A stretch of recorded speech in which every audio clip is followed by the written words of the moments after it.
Hi friends, మా నాన్న morning life ఇలా స్టార్ట్ అవుతుందనమాట. స్నానం చేసి ఒక బిస్కెట్ ప్యాకెట్ తీసుకొని, చెంబు తీసుకొని ఆవు పాలు పోయించుకు రావడానికి వెళ్తుందని. మార్నింగ్ లేయగానే ఇదే మా నాన్న రొటీన్ వర్క్ అనమాట. మా నాన్న పెంచిన చెట్లు అనమాట.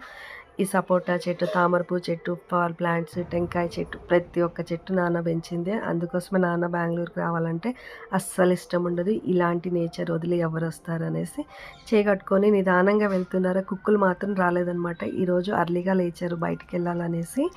ఒక కుక్క అంటూ వచ్చింది చూడండి. ఆ కుక్కకి బిస్కెట్ వేశారు. వేసి వచ్చేటప్పుడు మా నాన్న పాలు తీసుకొచ్చేటప్పుడు ఒక చుక్క అయినా కానీ బొడ్రాయికి వేసే అలవాటు అనమాట. ఈ అవ్వ చూడండి, డైలీ ఈ సొందంతా కసుగొట్టి, ఈ ఓనంతా కసుగొట్టి డైలీ ఇలా నీళ్ళు చల్లడం అవ్వకు అలవాటు అనమాట. నిజంగా ఈ ఏజ్లో కూడా అవ్వ అంత కష్టపడి కసుగొట్టి నిజంగా క్లీన్ పెట్టుకుంటుంది అనమాట. I'm very happy. ఈ అవ్వకి మాత్రం ఒక సెల్యూట్. ఇంత చలిలో చూడండి ఎంత బాగా సొందంతా. మా నాన్న ఆవు పాలు తెస్తారు కాబట్టి డైలీ వెన్న తీస్తారనమాట. వెన్న తీసి డైలీ కాఫీ చేసిస్తారనమాట. ఇది తాటి బెల్లం అనమాట.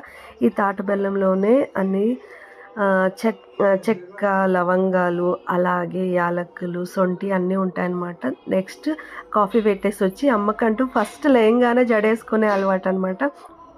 నాన్న ఫస్ట్ జడేస్తాడు, తర్వాత అమ్మ బ్రష్ చేస్తుంది. నేనైతే ఆ టైంలోనే ఇంకొక ముగ్గేసి వచ్చేసానమాట. అంతలోపల నాన్న జడేసేదంటూ అయిపోయింది. జడేసే లోపల మా నాన్న కాఫీ కూడా మరిగిపోయిందనమాట. మా నాన్న చూడండి పూజ అలా చేసుకుంటారనమాట. నేనంటే చెయ్యకూడదు కాబట్టి మా అత్తయ్య సంవత్సరికం అయ్యేంత వరకు మా ఇంట్లో కానీ ఇక్కడ కానీ నేను పూజ అస్సలు ముట్టుకోను. మా అమ్మ అంటూ బ్రష్ చేస్తుంది చూడండి. మా అమ్మ మా నాన్న ఎవ్వరి మీద డిపెండ్ గారు. ఏ కూతురు చూడాలి అనే ఆలోచన లేదు. కానీ మా నాన్న వాళ్ళ చేతి కష్టాన్ని నమ్ముకున్నారు. డైలీ వాళ్ళ పనులంటూ వాళ్ళు చేసుకుంటారు. నేను కూడా ఫైనల్లీ ఒక కప్ కాఫీ పెట్టుకున్నా.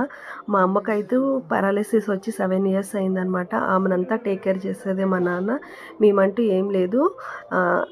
ఎందుకు అంటే మా నాన్న ఎప్పుడు ఎవరి మీద డిపెండ్ కాలేదు. మా నాన్న మా అమ్మకు మా నాన్న అనమాట. వాళ్ళిద్దరూ ఆది దంపతుల్లా కనొస్తుంటారు. ప్రతి ఒక్కదానికి కామెంట్ చేయండి. ఈ బుక్ అంటూ చదువుమని నాకు ఇచ్చారు.